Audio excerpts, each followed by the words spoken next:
Akriti Show, and I'm here with Dr. Priya Bansal. She's a gynae oncologist at Medanta. Thank you for being here with us today. Thank you for having me. Great. So, Dr. Priya, of course, the conference has been about obesity and gynecology, and we've been talking so much about it. What is your one key takeaway? So this is a topic which needs to be, talked about more and more so that the women actually who are suffering from obesity, they can come up and they can explore their options. They don't have to just sit in within the four walls and, just be pitying on themselves. So yes, we need more such conferences. We need to engage the common people who are actually suffering with it. So yeah, it's a I good. see. I see. And we've obviously been discussing a lot of GLPs and all of that. Do you see any value in prescribing GLPs? Yes, definitely. Being a gynae oncologist, I have all sort of cancers, and to be honest, the uterine cancer is on the rise right now. With effective screening and vaccination, the cervical cancer has been on the downside now, and the rising trend we have seen in among the other gynecological cancer is uterine cancer, and it has a direct link to obesity. So that's why, I mean, all of my uterine cancer patients, I advise them to reduce weight naturally, and if it is not working, a lot of them are on already these GLP analogs, and they are actually getting results also. So Great, yeah, great. it's a boon for oncologists definitely. That is very good to hear. And obviously, you see, since you see, cancer patients every day, what is the one health checkup that you think women postpone too long? I think women postpone their health for too long all the time. Number one. Number two is this routine screening. Cervical. We have cancer screening for a lot of cancers, not only women but men. But particularly women need a cervical cancer screening, which usually was called Pap smear, which we don't do anymore. We do HPV screening, and that is one virus which we have to screen in all women. All of us need to screen for it every 5 yearly, which women usually don't, because they feel they are absolutely all right. They don't understand the fact that time they will have symptoms, they'll already be in stage 2. So we should not be waiting for it. It's a basic simple 1 minute testing which every woman should have every 5 yearly, and that's not a very frequent interval. In 5 years you can take out just 15 minutes for yourself. That's True, should be. true, true. Yeah, that's a very good insight. Another one, of course, I want to talk about is, since you deal with cancer patients, there is a lot of talk, of course, about fertility preservation.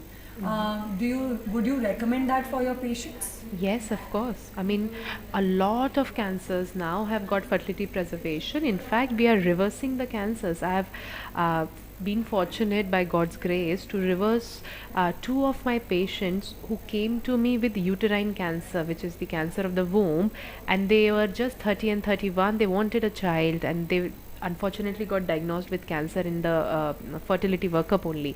We reversed the cancer, and after reversing the cancer they got pregnant. Both of them have delivered healthy child. So not only fertility preservation but cancer reversal to actually get them fertile and deliver. So there are so many treatments available.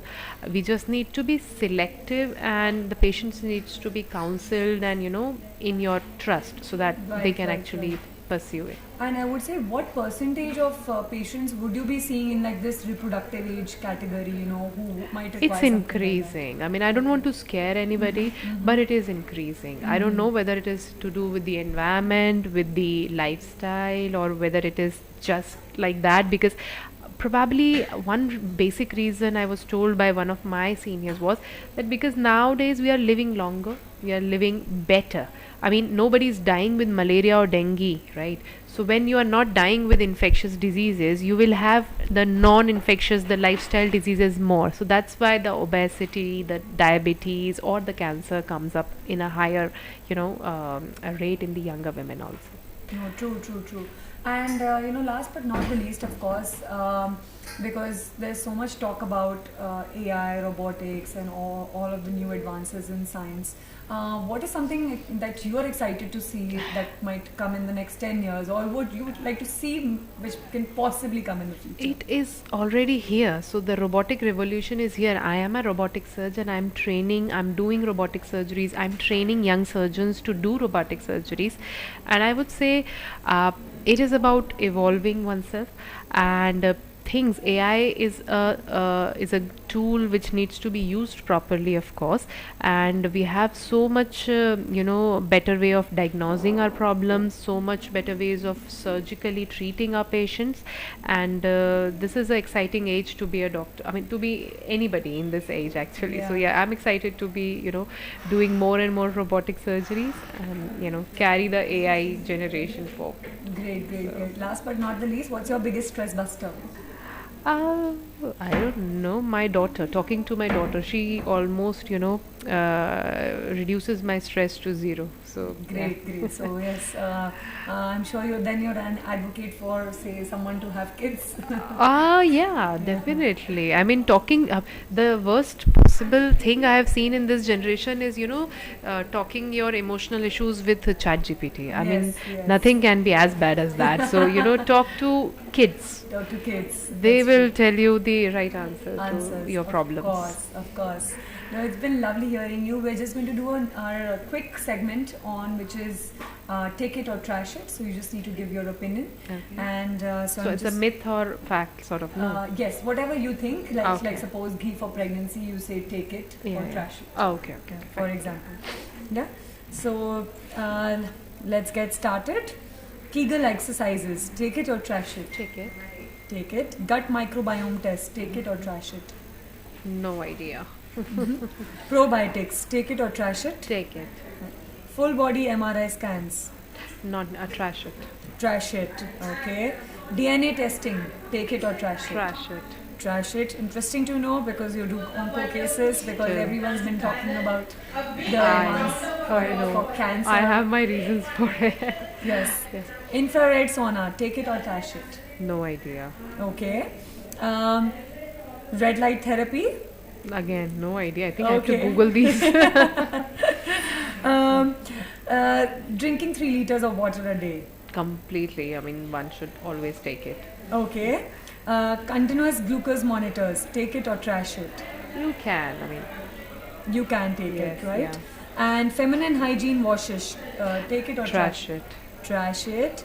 And last but not the least, of course, eating placenta to cure postpartum depression. Trash it. Where Trash was it it. even taken from? It was a scary thing to know. Yeah. Okay. Well, thank you, Dr. Yeah. Priya. It was lovely to hear all your insights, Same here. and I wish you the best Thank for you. the rest of the conference. Thank And you. yes, Thank